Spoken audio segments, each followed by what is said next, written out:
পাকিস্তানে পিএমএলএন ও পিপি সহ সমমনা দলগুলোর সরকার গঠনের তোড়জোড়ের মধ্যে নির্বাচনে জালিয়াতির অভিযোগে বিক্ষোভ সমাবেশ জোরালো হচ্ছে।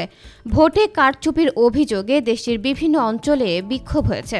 ৮ ফেব্রুয়ারির নির্বাচনকে পাকিস্তানের ইতিহাসের সবচেয়ে বড় জালিয়াতি আখ্যা দিয়ে দেশব্যাপী বিক্ষোভের ডাক দিয়েছে ইমরান খানের দল পাকিস্তান তেহরিক-ই-ইনসাফ। পাকিস্তানের জাতীয় নির্বাচনের দিন ইন্টারনেট ও মুঠোফোন সেবা বন্ধ রাখা হয়। এরপর ফল প্রকাশ করা হয় ৩ দিন ধরে। ভোটের দিন কারচুপি ছাড়াও ফল পাল্টে দেওয়ার মতো জালিয়াতির অভিযোগ উঠেছে। এসব নিয়ে নির্বাচনের পর থেকেই দেশে বিদেশে সমালোচনা চলছে।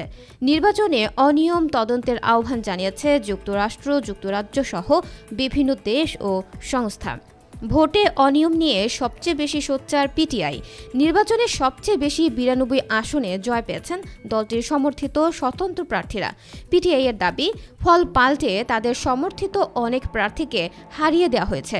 গতকাল ইসলামাবাদে এক সংবাদ সম্মেলনে পিটিআই মুখপাত্র রউফ হাসান বলেন, তাদের কাছ থেকে ৮৫টি আসন ছিনিয়ে নেওয়া হয়েছে।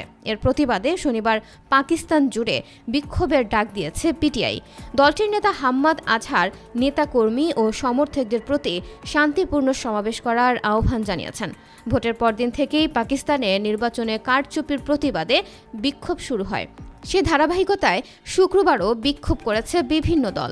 সিন্ধু প্রদেশের জামশুরু শহরে বিপুল জনসমাবেশ করেছে রাজনৈতিক জোট গ্র্যান্ড ডেমোক্রেটিক অ্যালায়েন্স। সমাবেশে জোটের নেতা পীর পাগারা বলেন, যে সরকার পাকিস্তানের ক্ষমতায় আসছে তারা ৮ থেকে ১০ মাসের বেশি টিকবে না। তার আশঙ্কা, জিডি এর বিক্ষোভ ঠেকাতে দেশে জরুরি ভিত্তিতে সামরিক আইন জারি করা হতে পারে।